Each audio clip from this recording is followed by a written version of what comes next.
Hey everybody, Hostron here. Got a little new card review video for you. A little special edition video.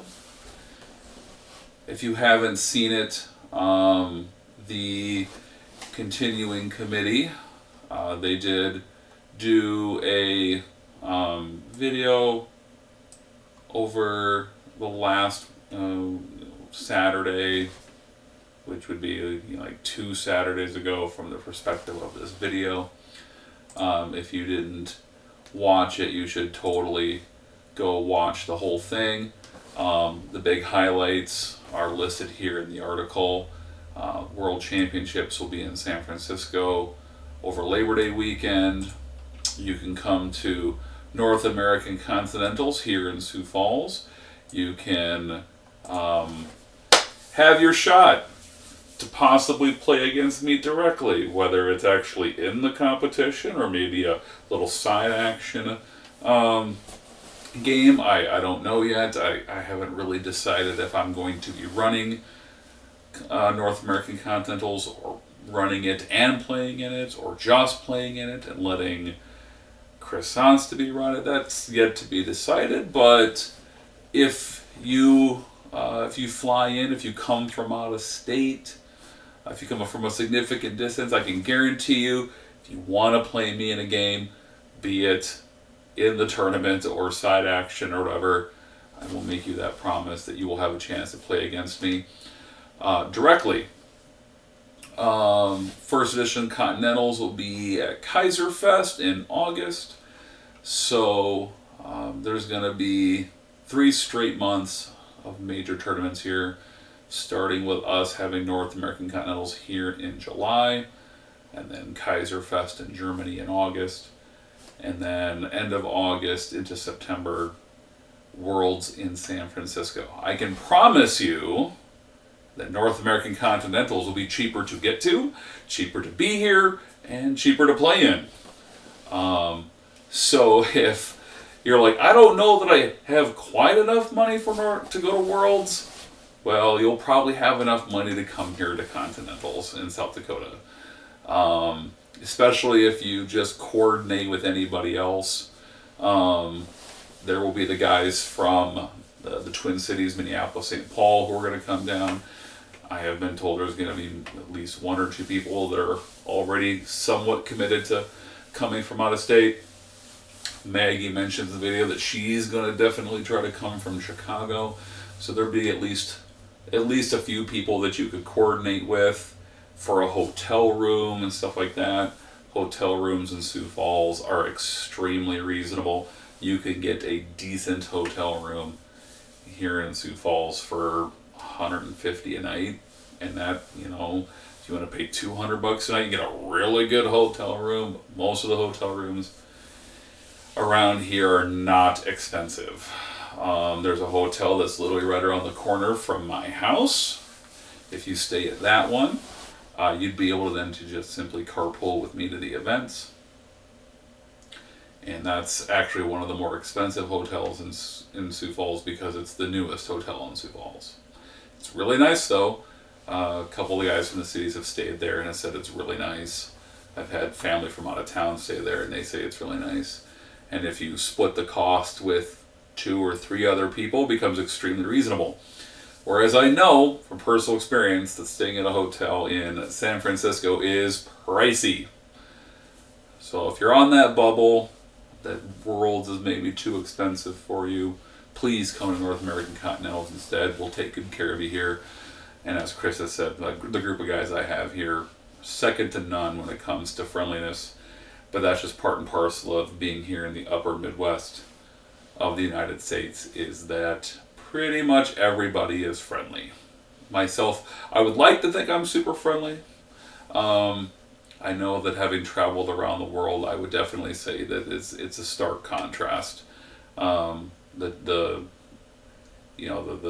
vibe and the people and stuff like that here in South Dakota. We have a lot of room, and we have a lot of patience, and we have a lot of smiles and stuff like that. So that's just kind of how it is. So please come to Sioux Falls in July for North American Continentals. we're going to have a great time, I promise you. All right, so they also talked about national championships, regional applications. Make sure you get those in. They talked about all the buttons and play mats and everything else that you can win if you come to any of the events. But one of the big things that they wanted to talk about was the brand new cards that are being put out. And so this is kind of what we're talking about here. So there's new cards featuring Gabriel Bell or Biddle Coleridge. There's the original Gabriel Bell, the Jadzia from past tense, Julian Bashir in past tense, and then the regional championship cards and stuff like that that you can get. O'Brien and Kira as a dual personnel for first edition, the double-sided mission for second edition, and a new tribble power for tribbles. I am going to talk about, let's talk about all of them. I don't play second edition as much as I used to in the past. I have found first edition to just be a much deeper, more entertaining game. And of course I love triples, and that's second edition I just haven't played as much lately, but we'll talk about it. So let's give some thoughts here. We've got we'll start with Gabriel Bell, not aligned VIP Deep Space Nine for Reshape the Quadrant.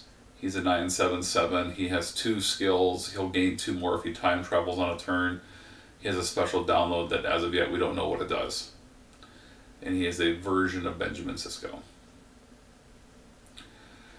So the thing that jumps out with Gabriel Bell is the 2 leadership that's printed on him, which means that you can going to the top for him, no matter whatever quadrant you happen to be in, so he can find his way into the Mirror Quadrant, the Delta Quadrant, Gamma Quadrant, etc. With going to the top.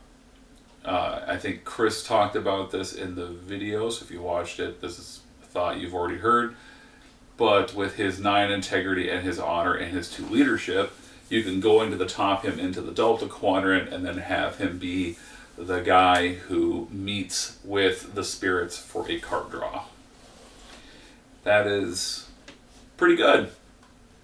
Having 9 integrity means that he's also really good against the God Dilemma, and with total attributes of 23, he is extremely strong for one of the Chula dilemmas. He's extremely strong for basically overcoming any attribute-based dilemma. The thing that you have to keep in mind, though, is that he does not say DS9 or anything like that on here, and so he's not going to work with anything that triggers off of Deep Space Nine being called out. And because he's not aligned, he's not going to get any benefits for being Federation or whatever. But because he's not aligned, he's going to work with a lot of different decks.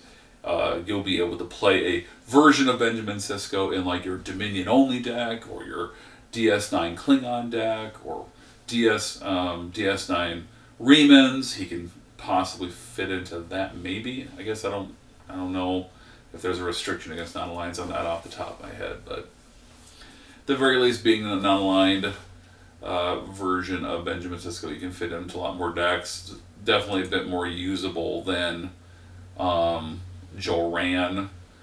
Joran does have use as a security download for Defend Homeworld, but you know, I think this version might be a little bit better because of the higher stats and the double leadership that you can get him into play with going to the top. So, because with going to the top, you can get him into any quadrant, whereas Defend Homeworld, you can only get this one can only get into the Alpha quadrant. So, yeah, pretty good. The second edition, 4 cost for 6 skills, puts him above the curve. You get a 6/6/6 with a command star, and he's not aligned, so he'll work in anything other than Borg. For the most part, the skills I'd say are pretty decent, but since he has honor, since he has leadership officer and stuff like that, he will get filtered by the popular filter dilemmas. And at a 4 cost, you know, he's a pretty spendy ass to get into play. But his skill is pretty interesting. When any number of your personnel have a cost of 2 present or about to be stopped by a dilemma that requires a skill, you may stop this personnel to prevent up to 3 of those personnel from being stopped. So theoretically, let's say that he was going along with like 3 cost 2 officer or leadership personnel, and you faced the personal duty. Well, you'd be able to see which one goes through. And let's say for a moment you have him and you have like 5 officer or leadership personnel that cost 2. Opponent randomly selects 1 to continue, and the others are stopped. Regardless of whether or not Ben Sisko is selected or not, he would then be able to respond and push 3 of those others along. And so if you had, say, even if you had 4 of the other ones, and Ben Sisko was not selected to continue, then you'd be able to push 4 people through. So Ben Sisko will be pretty good if you want to fill your deck with 2 cost personnel that would otherwise get hit by filters such as personal duty or an issue of trust. So he's really good in that sense. So I would say overall he's a good card. I'm going to give, for first edition, I'm going to give this Gabriel Bell a 3. He's got that ability, but he's not like super good. And to get the bonus skills, you have to time travel. We'll talk about that later. But he is a VIP, so if your deck is struggling to find VIPs, that's not bad either. So Gabriel Bell, first edition, we're going to give it a 3. Benjamin Sisko in Gabriel Bell form, I'm going to give him 3.5. We have a new Tribble power here, Hate. Choose another player that scored points by activating a Tribble power on their previous turn. They are skipped on their next turn. So this truly is like if you want to score points, well, you're going to lose a turn. So that's a pretty good power. Since it's at 10,000, it will come after most of the point scoring cards. So if you are to the left most of the time of a point scoring player, you'll be able to hate on them pretty good. I'm going to give this a 3.5 as well. It's kind of unclear how the meta will shift in tribbles with the hate cards and stuff like that are going to come out. Alright, move on to the next line. So this is going to be for... So these are for the World Championships. You get these if you go to the World Championships. You can also just straight up print them. They are going to be printable, so you're going to have access to them no matter what. But if you want the foiled version, you got to go to Worlds. Alright, if you want a foiled version of either any of these 3 cards, you need to just simply come to my Continentals. I'll have plenty of Jadzia to hand out. For the first edition version here, she's a civilian with diplomacy science. She's a 696, so pretty normal stats for a Jadzia. Pretty low on these skills though, because you only get 2 naturally, and then she has to time travel for 2 more. But she is a Trill with Symbiont, so there is that. So you have a non-aligned Trill with Symbiont that you kind of get access to. So if you wanted to play like a Deep Space Nine Romulan deck, or an all-property Romulan deck, and you didn't want to have a treaty of any kind, and you wanted to Plans of the Tel Shiar for Symbiont Diagnosis, you would have now have a non-aligned Jadzia Trill with Symbiont for which to steal Symbiont Diagnosis. So that's fun. It's probably not good, but it's fun. But she does have civilian. She has a Diplo Science combo, which is not. And when she time travels, you get computer skill and security. So that's a really interesting skill mix right there. That's not something you see very often. So there is the fact that she will randomly, maybe fill a skill gap. We don't know what Generate Fake ID is going to do yet. I hope it's something good because of the It would be, well, it would be nice if this version of Jadzia would be playable, because there are so many Jadzias that are arguably more playable. In particular, the duel with Worf and obviously the Bajoran version's super useful if you've seen my other videos. Yeah, and then of course, like, she also is competing with Ezri, because Ezri can't be in play with Jadzia in play. So, you know, if you're gonna make a Jadzia card and you want it to see play at all, it needs to be good. So I'm really hoping that Generate Fake ID is good. We're just gonna give Jadzia a 3 right now, because I don't think that she's bad, but I don't really think that she's necessarily really good. So. 1,000 Triples Party. This already exists in the. Oh no, wait, I think it's new then. Oh yeah, there's only 1 or 100 triples. So we got 1,000 Triples Party, which is pretty fun then. Cool. That'll be a good. I think it's gonna be a good 1,000 power then. I didn't even realize that. I think it will be a good 1,000 power. So yeah, fun. This will be a fun one to play with. All right, we have Gabriel Bell. Honor 2 leadership. He's a temporal card, so he'll trigger, you know, things that there's the cards that require you have a temporal card in play, or trigger off a temporal card. When he's about to be stopped or killed by dilemma, you may place him in his owner's discard pile to make each of your personnel who costs 2 attributes +1 till the end of turn. So this Gabriel Bell, along with the Benjamin Sisko Gabriel Bell, the deck that comes to mind in 2nd edition, and again, keep in mind that I'm not really keeping up with 2nd edition anymore, for the most part, is the DS9 kind of rainbow deck. That deck has a lot of 2-cost cards in it. So I think that there's a good chance that these cards might actually try to find their way into the rainbow deck, the DS9 Mouth of the Wormhole rainbow deck. Those of you who are playing 2nd edition more than me, feel free to comment below on your thoughts on whether I'm on base or off base with that thought. For the Masters of the National Championships, we have Julian Bashir. This is, I think, the weakest of the cards spoiled. Which again, if Let Me Take a Look ends up being really good, then this might change, but I'm actually going to downgrade this Julian Bashir to just a 2 to 2.5, maybe.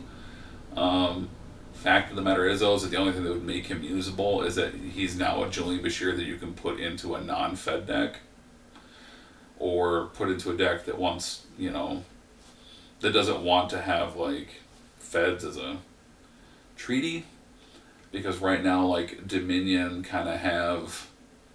I mean, because there's already 2 non-aligned Julian Bashirs, which are probably better, because they don't require that extra step of time traveling to get skills.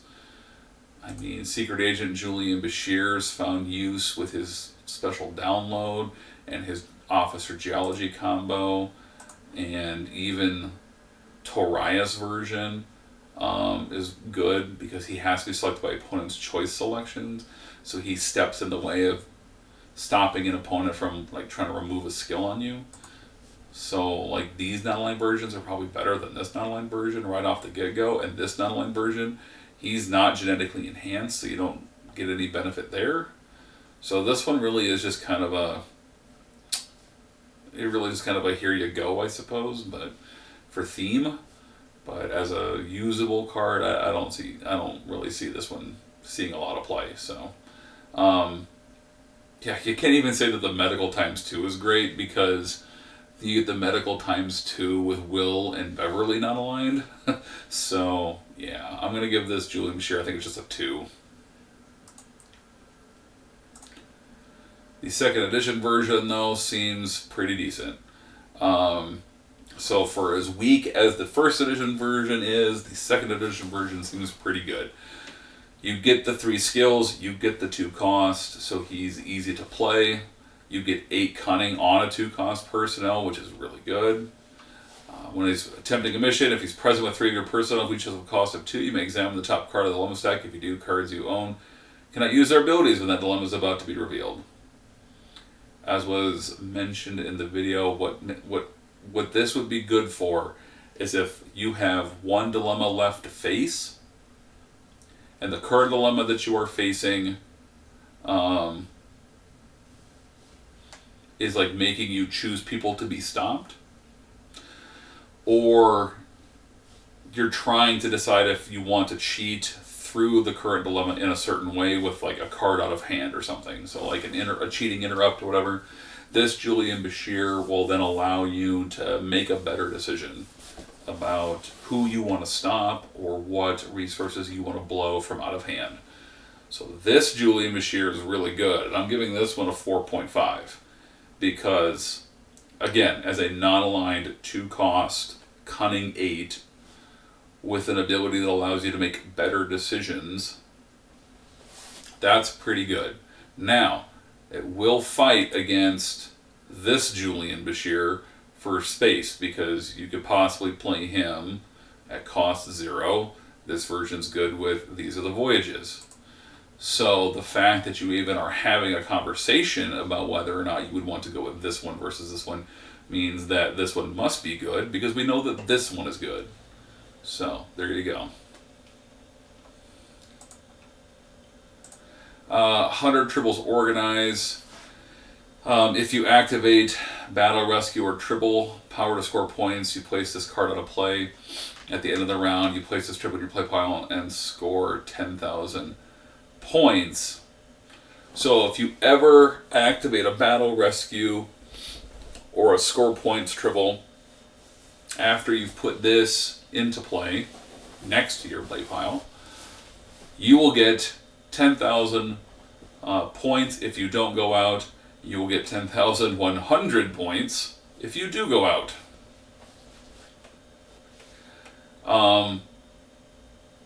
Basically, this is 100 tribbles that's trying to just guarantee you 10,000 points in a way that is not trying to cheat points with Battle, Rescue, or some of the other score points tribbles. So this is a way for you to try to score your own points along the way while also playing a deck that is not trying to score points along the way.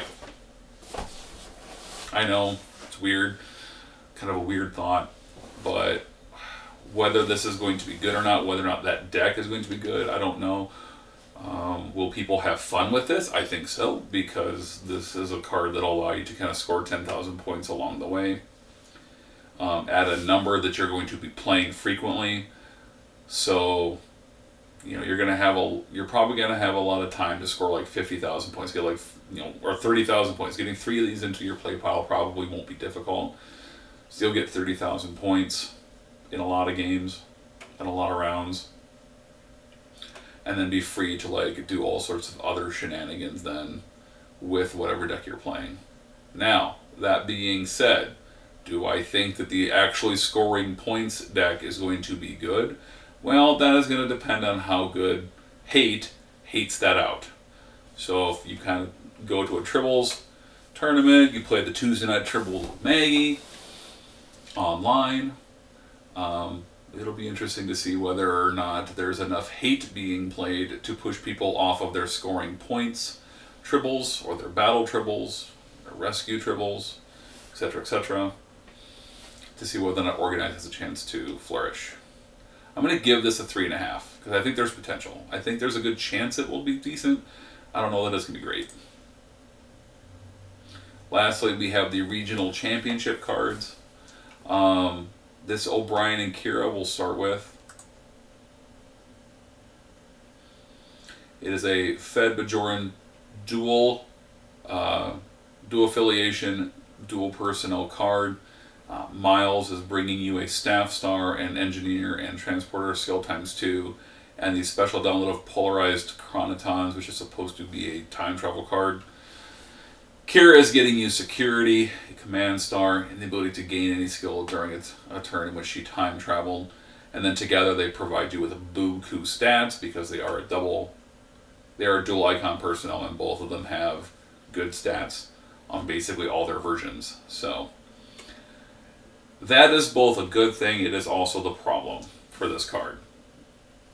So on the one hand, you're getting a double personnel who are providing you with 2 different classifications.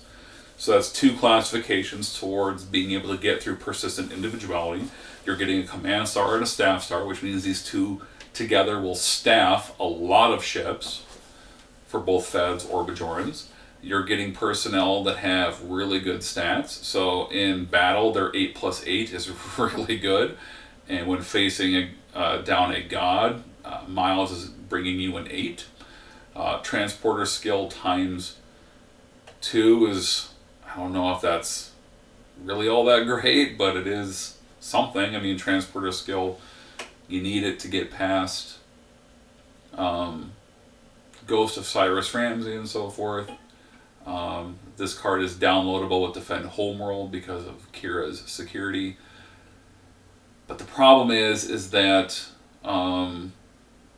other versions of Kira are exceptional. Other versions of Miles O'Brien are exceptional. And I just don't know that mashing them together is going to be worthwhile for you to play when these other versions are so good. This Kira gets you an orb icon and it's downloadable with her security as well, so you can actually put her in the Bajoran, in the Celestial Temple for card draws. This Kira gets you, is a Vedic, so she plays for free and has security as downloadable and gets you a Hidden Fighter. This Kira is usable in multiple, 3 different affiliations. Yeah, all these Kiras are just so good. Like, it's already hard to pick which Kira that you want, that I just don't think that this one's going to be very good. We can't even really talk about persona swapping, because in order to persona swap, you would have to persona swap both of them. So you have to get them both into play before you could persona swap. Now, gaining any skill when she time traveled brings us to the point I was going to make. Time traveling for a Deep Space Nine deck is somewhat inconsequential because of the Celestial Temple. If you just park Deep Space Nine at the mouth of the wormhole and you play with Trust the Prophets and you play with the Celestial Temple, your ability to just simply relocate them back, that is time traveling.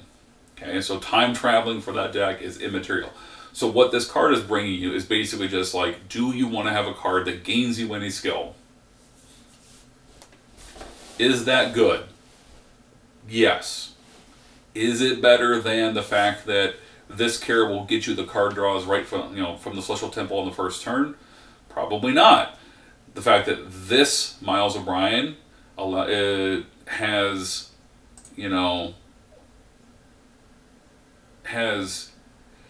the ability to be downloaded with Quark's rods. He's got Miracle Worker and Transporter skill. He gains 3 more skills in the Gamma Quadrant. He can move your Deep Space Nine, which is not immaterial. I don't know. I mean, there's this Miles O'Brien that he's got, he's got 5 skills. He can make your Deep Space Nine tougher. I mean, I don't know.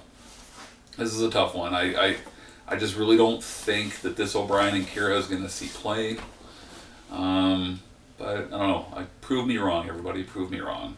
I'm going to just give them a 3, just because we don't know what Polarized Chronotons is going to do yet. If Polarized Chronotons enables something interesting, then this card gets significantly better. So I'm just going to play the hedge here, and I'm going to say that, a dual personnel that can gain any skill and has a special download of something that might be useful isn't bad. It just isn't as good as these other versions that are really good. So we'll give it a 3.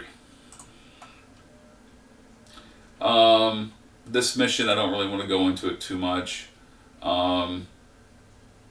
Solving this side of it for 30 points with the temporal is okay, I guess. Flipping over to the other side. Opponent's unique personnel cannot use their abilities during mission attempts. Let's sort of each opponent's turn. If their personnel have this mission's printed requirements, flip this mission over.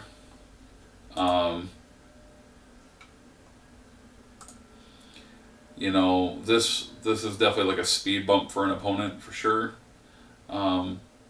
as a 3-span space mission, maybe not necessarily super easy to get to. The fact that this isn't like actually like Earth bugs me, but I don't know. What do you do? I don't really know what to think about this one yet. I'm just going to give it a 3 because I just don't know, because I'm not following the meta right now for 2E, so. 10 Tribbles Lock. Choose a player. Until the end of your next turn, the player may not score points from activating Tribble powers except by going out. So, yeah, talk about, I don't know, man. Tribbles is supposed to be, Tribbles is supposed to kind of be a fun game, supposed to like, engender good times and laughs and stuff like that, and people are supposed to have a good time with it. And skip and reverse and now hate and now lock. I don't know. I can't say that these cards are bad for the game, because I do kind of agree with what the designers are trying to do here, and trying to like keep Tribbles from being too much of like, okay, let's all just like score points, and who can loosely score points, who gets luckiest with random point scoring.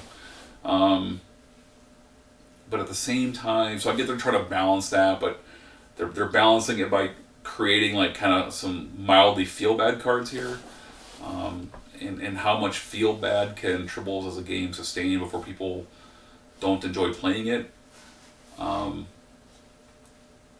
Especially since like Tribbles like as a game is since it is such a social game, it's one of those games where like the more you enjoy the people that you're playing the game with, the more you are enjoying the game itself.